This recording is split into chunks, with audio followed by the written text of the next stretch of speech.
Hello everyone, I am Tanishka Soni and today we are back with another podcast episode of GIMS, GNIOT Institute of Management Study. Today we have Dr. Nishant Singh, Dean Examinations, GIMS. Before we begin further, I would like to request Sir to brief us about himself. Thank you so much, Tanisha, and in fact it was a pleasure to be a part of the podcast episode. And if given an opportunity to introduce, I'm Dr. Nishant Kumar Singh. I'm having an experience into this teaching and mentoring fraternity for around more than 1.5 of decades. And as far as the concerns that I take care of, basically, in the present capacity, I'm working as an associate professor for the area of marketing. Along with that, in my administrative capacity, I take care of as a Dean of Examination, controlling and managing the entire examination processes at the GNIOT Institute of Management Studies. Sir, since you talk of examinations, how is assessment done at Bates School? So Tanisha, if I talk about assessment, so assessment is a parameter which actually tries to gauge the performance of the student. And what NAP, the new education policy, also outlines basically that assessment has to be more robust and it has to be more realistic in terms of assessing the actual student performance. Moreover, if I talk about the core of assessment is to gauge the outcome that we are expecting. So are we tracking the student on the right track of the outcome, which is more like industry relevant, being a professional institution and that to a BE school. So we definitely try to cater that particular domain of skill sets if we talk about in the assessment. Sir, what are the skilling that you think should be initiated to get the graduates industry ready?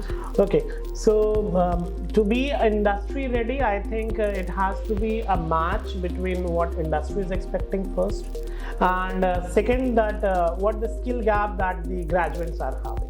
So to bridge that gap, I think the skilling is the way of that definitely bridges the gap between what industry is expecting and what graduates are having. And the trend that we are following right now is that we are in an era of skilling, upskilling and reskilling. So I think skilling is definitely the next thing that everybody has to focus upon, and one not consider oneself that's enough and we are done with the things. So skilling has to be a lifelong process. Sir, since you highlighted skills as a core of assessment, what are the ways to adopt and develop them? So before I say anything about ways to adopt skilling, I think skilling is something which is really important, and we are in an era of skilling, and skilling are the ways to excel into every walks of life, be it a personal or a professional. I believe in that skilling has to be done. Now when we come back to the ways by which that I'll primarily talk about how we adopt at an institution level at GIMS. So with our curriculum that we deliver, basically training is one of the very important aspects, which is more of functional training that we believe in. Moreover, each of the curriculum that we have designed at GIMS is completely in sync with what an industry expert has recommended us to. Moreover, when it comes to delivery of the aspect, we definitely have the faculties who have an expertise in that direction, and they are really ready to upskill themselves also when it comes to the industry readiness requirement before delivering it to the session. So for that, we have a regular workshops and with us also, so that the experts who are delivering, they are the one. Moreover, at times there are certain skill sets which are completely specific industry oriented, so we definitely collaborate with the industry people through the training module, through the sessions. By that particular way, we try to inculcate and develop those skill sets in our students basically. Moreover, if we talk about in today's scenario, what post-pandemic that has given us the benefit, as we can say, is the acceptance of MOOC and online courses which are available. So as I was figuring it out, we at GIMS, we have a concept of SDL, and which is a self-directed learning platform that we have given it the opportunity to the student, where we have given one of the parameters that the student has to earn a 3 credit by completing a MOOC courses.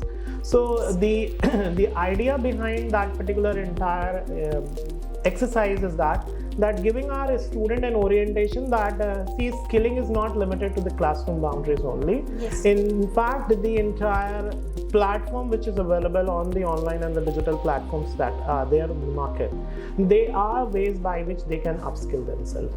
But the core remains the same, that one need to identify what is required and how exactly they need to acquire that particular skill set, and of course the experts by whom they are receiving the thing.